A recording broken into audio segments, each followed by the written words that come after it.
Bonjour à tous. Ma mère est dingue. Je suis très très content d'être avec vous cet après-midi. J'ai appris la semaine dernière qu'il y avait un concours en France de la présentation des thèses universitaires en moins de 3 minutes. Allez voir ça sur YouTube, c'est intéressant. Du coup, avec 10 minutes, je suis super large. Je me suis dit que finalement, ça m'a décomplexé. J'avais largement le temps de m'étendre sur mon propos. On va parler cet après-midi effectivement de ce qui fait qu'une entreprise dure. Il y a une date clé dans l'histoire de France que peut-être vous avez en tête, qui est le 5 juin 1983. Je ne sais pas si vous situez cette date dans l'histoire. C'est une date extrêmement importante. C'est la date de la victoire de Yannick Noah à Roland-Garros. Donc c'est une date historique, puisque ça fait 33 ans qu'on attend qu'il se passe quelque chose de ce côté-là. Il y a également quelques dates clés dans l'histoire espagnole. 2005, 2006, 2007, 2008, 2010, 2011, 2012, 2013 et 2014. C'est les 9 victoires de Rafael Nadal à Roland-Garros. Et en fait, c'est ce qui m'amène devant vous, puisque c'est la seule chose qui m'intéresse de comprendre depuis 23 ans que j'accompagne des entreprises, c'est d'essayer de comprendre pourquoi il y a des gens qui font des exploits, que sportivement j'appelle des comètes, comme Yannick Noah, et pourquoi il y a des gens qui font de la performance dans la durée, que j'appelle des champions. Et pour les entreprises, c'est exactement pareil. Des entreprises qui démarrent, qui sont des jolis bijoux, des jolies startups avec une belle idée d'innovation et qui ne traversent pas forcément les années et qui périclitent assez rapidement. Et moi, mon obsession, c'est d'essayer de comprendre ça et d'essayer d'accompagner modestement les entreprises vers la durée pour devenir plus des champions que des comètes. Alors, pour essayer de comprendre d'où ça vient, cette notion de durée, on va revenir à la genèse du système. Quand une entreprise se crée, en fait, il y a un fondateur ou plusieurs fondateurs ensemble et il y a une espèce de creuset comme ça dans lequel se mélangent plusieurs choses. Il s'y mélange une idée, en général innovante, de produits, de services, de ce qu'on a envie de faire. Il s'y mélange les valeurs du dirigeant, effectivement, qui va mettre son propre système de valeurs à l'intérieur du système. Si je vous parle des valeurs, ça peut vous paraître quelque chose d'assez infini et insondable, alors que si je vous demande quelles sont les 3 valeurs que vous aimeriez laisser à vos clients ou à vos enfants, assez rapidement, vous allez me dire c'est celle-là, celle-là, celle-là. Donc finalement, il n'y en a pas des dizaines de valeurs, il y en a 2 ou 3 que fait vivre un système. Et puis le troisième point important, et ce qui m'intéresse le plus, c'est la mission. C'est-à-dire qu'en général, un fondateur d'entreprise, il a une plus-value à apporter au marché. Il y a quelque chose qu'il veut apporter en plus. Et ce n'est pas toujours clair et pas toujours très formalisé, mais en tout cas, il intuite qu'il y a une valeur ajoutée liée à son service ou à son produit. Je fais un footing avec mon voisin qui veut s'installer comme pisciniste. Il vient d'une grosse société de piscine. Et donc, j'essaie de lui faire creuser quelle est sa mission. Et je lui dis, c'est quoi tes piscines? Elle me dit, c'est des grands trous avec de l'eau. Bon, ça jusque-là, j'imaginais bien. Mais qu'est-ce que tu vas apporter au marché? Et il me répond, comme souvent le dirigeant qui crée, par le business plan. Il me dit, je pense que dans la première année, je vais en vendre ou je vais en faire au moins 10. Ça, j'en suis certain. Mais c'est quoi la plus-value que tu vas apporter? Qu'est-ce que tu vas expliquer à tes clients quand ils vont te demander pourquoi toi et pas eux? Alors au bout de quelques questions, il me dit, en fait, non, mais moi j'en ai marre de ces piscines qui jurent dans le jardin, qui sont des espèces de grands carrés turquoise vulgaires. Moi, je veux faire des piscines qui se fondent dans le paysage, qu'on ne voit plus, qu'on devine à peine et qui ont leur place dans le jardin.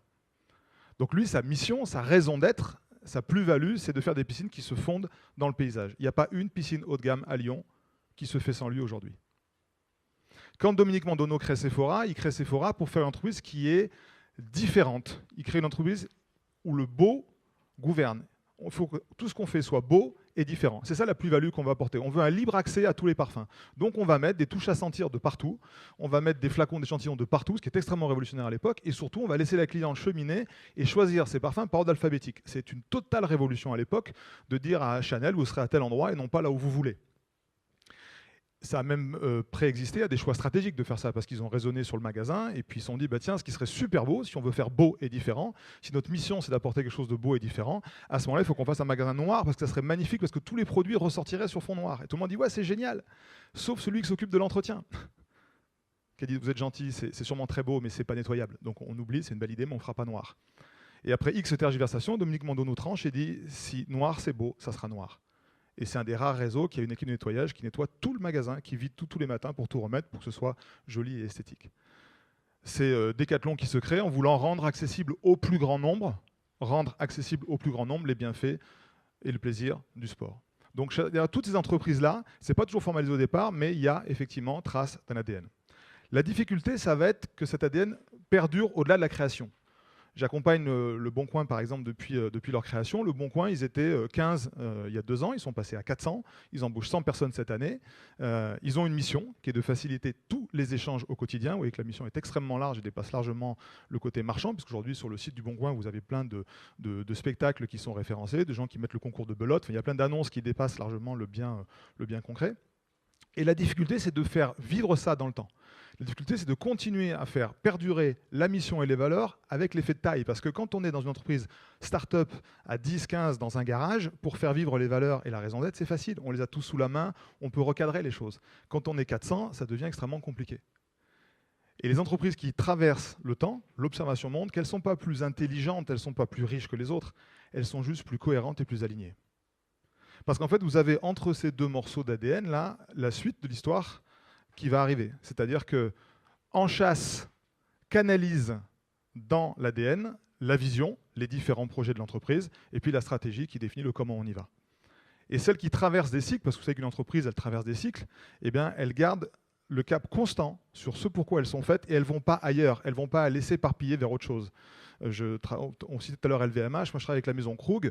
Krug, l'ADN de Krug, il a été écrit dans un petit carnet par Joseph Krug en 1840. Et Maggie, quand elle a repris Krug il y a quelques années, Maggie Henriquez, était dans le coffre-fort de l'entreprise pour sortir le carnet de Joseph Krug et pour essayer de comprendre ce qu'il avait écrit à l'époque quand il a dit « Je veux faire un champagne qui aille au-delà du millésime, je ne veux plus être dépendant des grandes années ».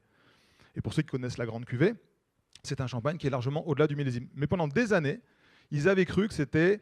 Et ils étaient totalement fourvoyés en termes de positionnement parce qu'ils étaient totalement écartés de l'ADN d'origine et ce n'était pas du tout l'univers de Krug. Donc la difficulté, c'est ça, c'est de l'écrire. Ce n'est pas formalisé dans les premières années. Et l'écrire, ça permet de traverser les cycles. Parce qu'en fait, si vous écoutez bien Yannick Noah, tout le drame de ce garçon, c'est que le projet de sa vie, c'était gagner Roland-Garros. Et tout le drame de ce garçon, c'est qu'il commence sa vie par atteindre son projet. Et il vous dit, j'ai pris un mur à 300 km/h. J'ai fait une dépression nerveuse terrible derrière et j'ai compris en fait que le record, le titre ou la médaille ne peut pas être le projet du champion. Pourquoi ? Parce que c'est atteignable. Et son enseignement à lui, c'est que la seule chose que peut poursuivre le champion pour durer, c'est le chef-d'œuvre.